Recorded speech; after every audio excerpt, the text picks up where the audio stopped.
శ్రీ గురుభ్యో నమ. సభాయే నమ. వేదిక మీద ఉన్న పెద్దలందరికీ, అట్లాగే సభలో ఆసీనులైన పెద్దలకి నా హృదయపూర్వక నమస్కారాలు. పిల్లలందరికీ కూడా నా హృదయపూర్వక ఆశీర్వచనాలు. నాకు ఈ కర్తవ్యాన్ని అప్పజెప్పినప్పుడు గౌరవ ముఖ్యమంత్రి గారు నాతో మాట్లాడుతూ ఒక మాట అన్నారు. నైతికత అన్నది ప్రారంభం కుటుంబంలో ప్రారంభం కావాలి. తల్లి మాట వినడం, తండ్రి మాట వినడం, అన్నదమ్ముల్ని ప్రేమించడం ప్రారంభమైతే సమాజాన్నంతటినీ ప్రేమించడం తనంత తానుగా అలవాటవుతుంది. ఇవాళ కుటుంబాలలో విలువలు తగ్గిపోతున్నాయి.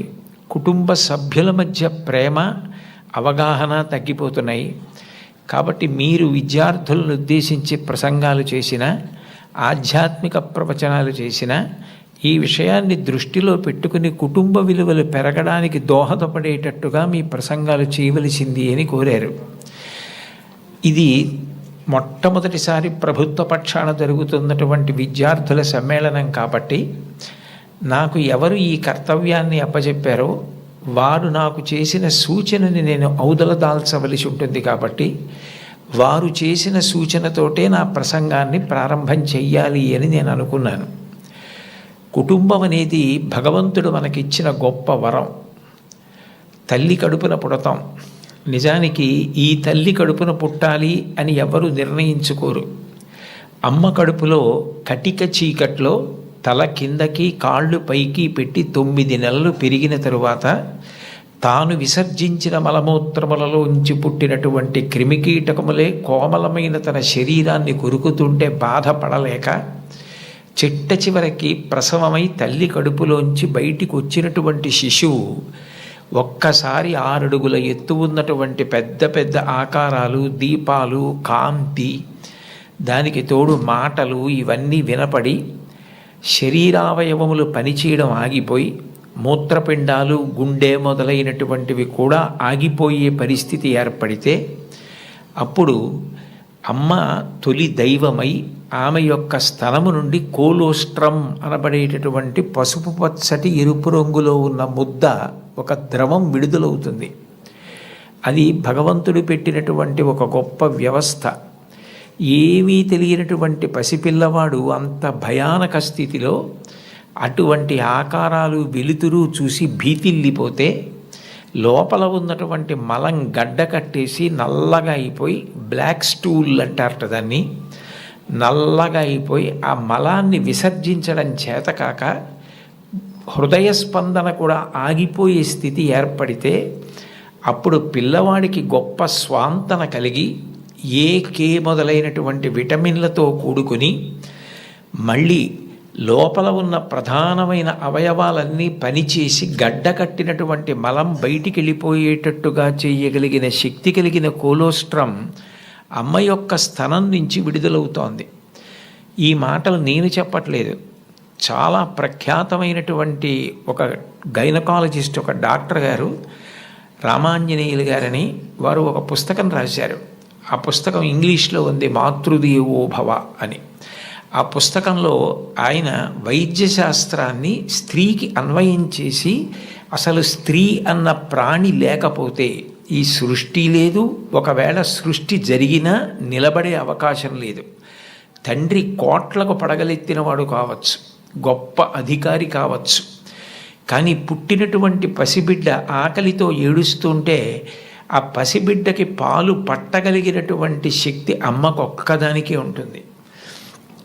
నేను ఈ బిడ్డని రక్షించుకోవాలి అన్న తాపత్రయం, ఆ తిరుగులేని ప్రేమ అమ్మకి మాత్రమే ఉంటుంది. అది కేవలం మనిషిలో కాదు. మీరు ఏ ప్రాణిని తీసుకోండి, కోడి గ్రద్దని చూస్తే హడిలిపోతుంది. అట్లాంటి కోడి తన గుడ్లని పొదిగి పిల్లల్ని చేసిన తరువాత ఆ పిల్లలు కొంచెం దూరం వెళ్ళి ఏదైనా తింటుంటే ఎక్కడ గ్రద్ద వచ్చి పిల్లల్ని తన్నుకుపోతుందో అని మెడ ఎత్తిపెట్టి ఆకాశం వంక చూస్తూ కొక్కొక్కొక్కొక్కొక్కొక్కొ అంటూ, ఒకవేళ గ్రద్ద వస్తే 2 రెక్కలు ఎత్తిపెట్టి పిల్లలన్నింటినీ రెక్కల కిందకి తెచ్చేసుకుని రెక్కలు ముడిచేసి కంఠం ఎత్తిపెట్టి ముందు నా కంఠాన్ని కోసేసి అప్పుడు నా పిల్లల్ని చెనకు అని గ్రద్దకి ఎదురు తిరుగుతుంది. ఒక కోడికి ఎవరు నేర్పారు తన పిల్లల్ని కాపాడుకోమని? స్త్రీ ప్రాణి. కోడి పుంజుకు లేదు ఈ లక్షణం, కోడి పెట్టకుంది ఈ లక్షణం, ఆడ కుక్కకుంది ఈ లక్షణం, ఆడ పందికుంది ఈ లక్షణం. స్త్రీ ప్రాణి ఎక్కడ ఉన్న లోకంలో బిడ్డల్ని కడుపులో పెంచుకోవడం, కడుపుని గర్భాలయం చేయడం, కన్న బిడ్డలకి పాలిచ్చి పెంచి పెద్ద చేయడం, అంత అవ్యాజానురాగంతో స్త్రీ చేసేటటువంటి త్యాగం లేకపోతే ఈ సమాజం లేదు. భగవంతుడి మీద తప్ప అన్యం మీద స్తోత్రం చెయ్యని శంకరాచార్యుల వారు తండ్రి మీద కూడా చెప్పాల, అమ్మ మీద మాత్రం 5 శ్లోకాలు చెప్పారు.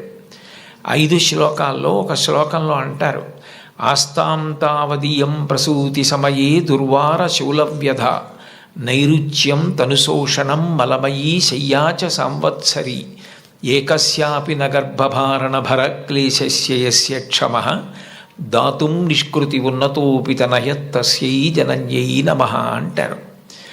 9 నెలలు కడుపు పెద్దదై వికారమును పొంది తాను వంగలేక పని చేసుకోలేక తిందామంటే ఆహారం సహించక ఎంతో కష్టపడి తాను మరణ సదృశమైనటువంటి వేదన పొంది అన్ని నిప్పులు పడి బిడ్డని ప్రసవించి ఆ బిడ్డకి పాలిచ్చి పెంచి పెద్ద చేసి ఏడాది పాటు చలికాలం లేదు, వర్షాకాలం లేదు, మంచంలోనే మలమూత్ర విసర్జన చేస్తే ఆ మలమూత్రములను తుడిచి కడిగి బిడ్డని రక్షించి తాను ఉపవాసాలు చేసి చిట్ట చివరికి అవసరమైతే పిల్లవాడు ఎంత పెద్దవాడైనా వాడికి ఏదైనా కించిత్ అనారోగ్యం కలిగిందంటే భయం వేసినటువంటి మనసుతో నా ఆయుర్దాయం కూడా నువ్వే పోసుకొని బ్రతుకని అనగలిగినటువంటి వ్యక్తి ప్రపంచంలో ఉంటే అది అమ్మ ఒక్కతే. అందుకే అమ్మ లాంటి ప్రాణి లోకంలో లేదు. శాస్త్రాలు కూడా మొట్టమొదటి నమస్కారం ఎవరికి చేయించాయి అంటే మాతృదేవో భవ. మాతృదేవో భవ అంటే భగవంతుడు అమ్మ రూపంలో ఉన్నాడు అని కాదు దాని అర్థం. అమ్మయే భగవంతుడై ఉన్నది, భగవతి అమ్మ. అమ్మ భగవంతుడు 2 కాదు. ఎందుకనంటే ప్రాణం పోయేటప్పుడు కూడా ఎక్కడ కొడుక్కి ఇబ్బంది కలుగుతుందోనని కొడుక్కి ఇబ్బంది కలగకుండా వాడికి ఏ విధమైనటువంటి క్లేశము పొందకుండా తాను వెళ్ళిపోవాలని తల్లి కోరుకుంటుంది.